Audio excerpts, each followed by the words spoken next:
आपका मैं इसलिए भी आभारी रहूंगा कि टीएमसी की हमारी सांसद के बाद आपने मुझे बोलने का अवसर दिया। और सबसे पहले राजू मिश्रा, मैं मैडम 2024-25 का जो सप्लीमेंट्री डिमांड फॉर ग्रांट्स है और साथ ही 2021-22 का जो एक्सेस ग्रांट है और मणिपुर का जो बजट है उस पे बोलने के लिए मैं खड़ा हूं।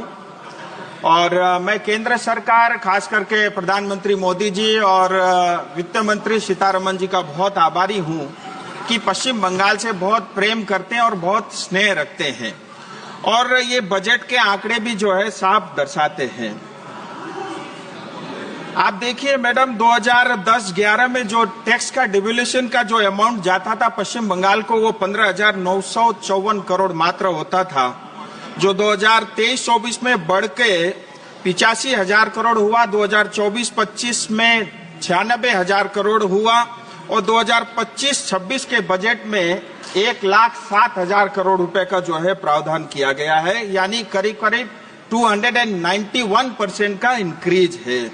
इसी तरह जो ग्रांट इन एड होता है, जो पश्चिम बंगाल को 2010-11 में जो मिलता था 7,800 करोड़ रुपए मात्र होता था, जो 25-26 में बढ़ करके करीब 40,000 करोड़ हो गया, जिसके अंदर में 303% से ज्यादा का इंक्रीज है।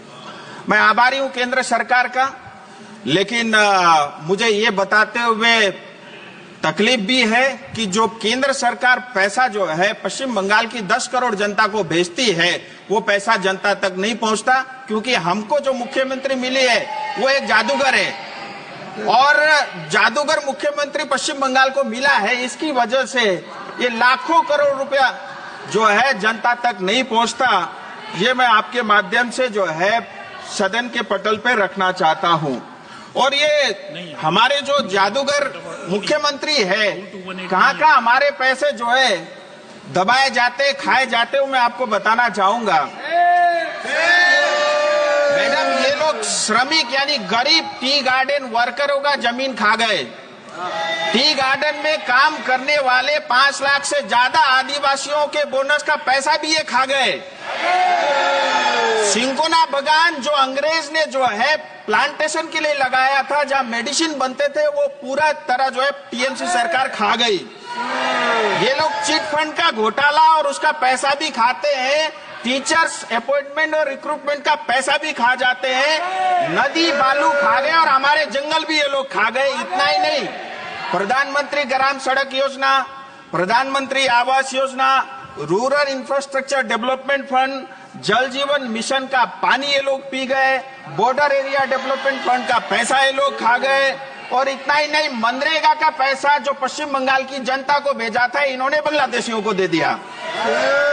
इन्होंने राशन का घोटाला किया। इन्होंने डिजास्टर का जो सालाना केंद्र सरकार का 1200 करोड़ का बजट रहता है, वो पैसा भी ये लोग खा गए। इतना ही नहीं, कोयले में भी ये चोरी करते और पहले कोयला का पैसा भी खा जाते हैं। ये इतना जादूगर वाला ये सरकार पश्चिम बंगाल का है।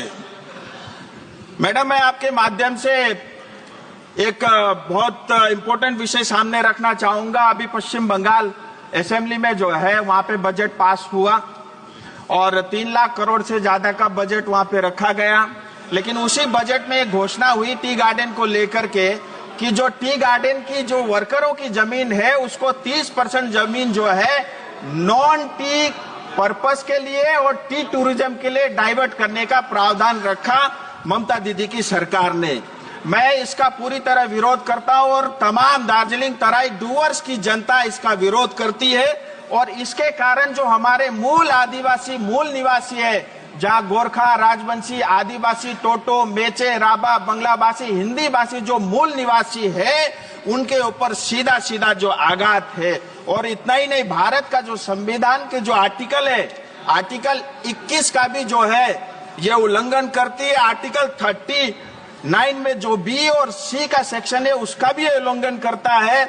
इतना ही नहीं, पश्चिम बंगाल सरकार की खुद का जो लैंड रिफॉर्म एक्ट है 1955, उसका ये उल्लंघन करती है। इतना ही नहीं, पश्चिम बंगाल स्टेट एक्विजिशन एक्ट 1953, इसका भी ये वायलेशन करती है। और टी एक्ट 1953 के अंतर्गत भी जो है कभी भी जो है टी बोर्ड से और उस मिनिस्ट्री से बगैर परमिशन के आप जो है लेन को डाइवर्ट नहीं कर सकते, उसका भी ये उल्लंघन करते हैं। और मैं आपको और बताना चाहता हूं, इस जमीन की असली मालिक जो है हमारे श्रमिक माता पिता और भाई बहन है।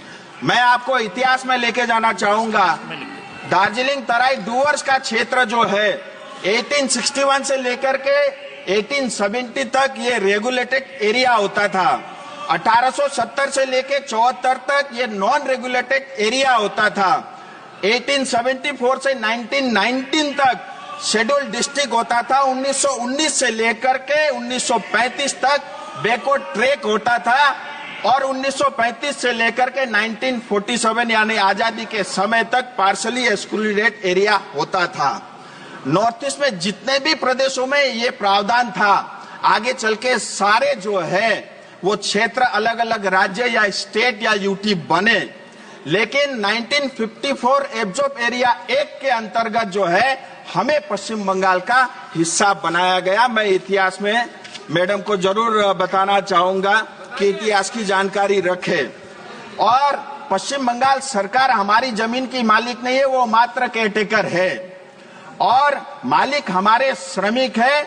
मैं सदन से टीएमसी को बताना चाहूंगा, एक और आंदोलन का आमंत्रण आप कृपया करके न करें। हमारे साथ अन्याय हुआ है। हमने बार बार भारत सरकार से ये मांग की है कि हमारे साथ न्याय हो। भारत के संविधान के अंतर्गत दार्जिलिंग तराई और डुवर्स की जनता को न्याय मिलना चाहिए। जल जीवन मिशन बहुत अच्छा कार्यक्रम भारत सरकार ने लॉन्च किया है। मुझे बताते हुए खुशी है, सिर्फ दार्जिलिंग कॉन्स्टिट्यूएंसी के अंदर में 714 प्रोजेक्ट के लिए 2450 करोड़ रुपया, यानी पश्चिम बंगाल के एक जिले को 2450 करोड़ रुपया जल जीवन मिशन के लिए भारत सरकार ने दिया। और इस मिशन का नाम था हर घर जल। लेकिन पश्चिम बंगाल में जाकर के ये जो स्कीम का नाम बदल करके हर घर नल हो गया, क्योंकि नल तो लग गए, पानी उसमें है ही नहीं। और आंकड़ों में 54% जो है हाउस होल्ड को इन्होंने टैप वाटर से जोड़ा, ऐसा कागजों में है। लेकिन 20% भी काम नहीं हुआ है। सारा जल का पानी भी टीएमसी सरकार खा गई। हाल ही में केंद्र सरकार ने थर्ड पार्टी इंस्पेक्शन के थ्रू ऑडिट किया था। मैं केंद्र सरकार से निवेदन करता हूं कि जो हमारी हिस्से का पानी का पैसा है वो हमारी जनता को मिले और जिस सरकार ने, जिस कॉन्ट्रैक्टर ने भ्रष्टाचार किया है उसको जेल के अंदर डाला जाए। अमृत 2 यानी अमृत 1 के बाद अमृत 2 स्कीम के अंतर्गत जो शहरी क्षेत्र है या म्युनिसिपैलिटी एरिया है, दार्जिलिंग, कालिम्पोंग, करसंग, मिरिक और सिलीगुड़ी म्युनिसिपैलिटी और कॉरपोरेशन को जो है भारत सरकार की तरफ से 2000 करोड़ रुपए से ज्यादा का पैसा मिला।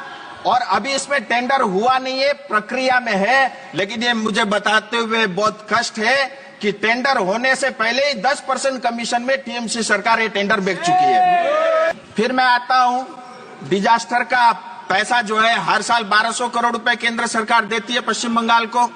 हम सब जानते हैं अक्टूबर 2023 के अंदर में जो सिक्किम में बाढ़ आया था, उसके कारण कालिम्पोंग, दार्जिलिंग की करीब करीब 500 लोगों के हमारे भी घर बहे हैं। लेकिन इतने साल होने के बावजूद भी सालाना 1200 करोड़ रुपए डिजास्टर को मिलता है। डिजास्टर बजट के अंतर्गत पश्चिम बंगाल सरकार को मिलता है, लेकिन आज तक हमारी जनता को कुछ नहीं मिला। इसी तरह मैं रेलवे मंत्री का भी बहुत आभारी हूं। रेलवे के अलग अलग करीब 45 प्रोजेक्ट के लिए पूरे पश्चिम बंगाल को 4660 किलोमीटर के लिए 64,000 से ज्यादा का जो है बजट में आवंटन किया है। और 101 से ज्यादा अमृत स्टेशन बन रहे हैं। 2014 से लेकर के अभी तक जो है 450 से ज्यादा फ्लाईओवर और आरओबी पश्चिम बंगाल में बने हैं। बागडोगरा एयरपोर्ट के लिए मोदी सरकार ने हमें 1600 करोड़ रुपए दिया और जिसका काम भी ऑलरेडी चालू हो चुका है। और इसी तरह जो है हाईवे और रोड्स जो पश्चिम बंगाल में आज से पहले हमने कभी नहीं देखा, 2014 के बाद वो हम सबको देखने को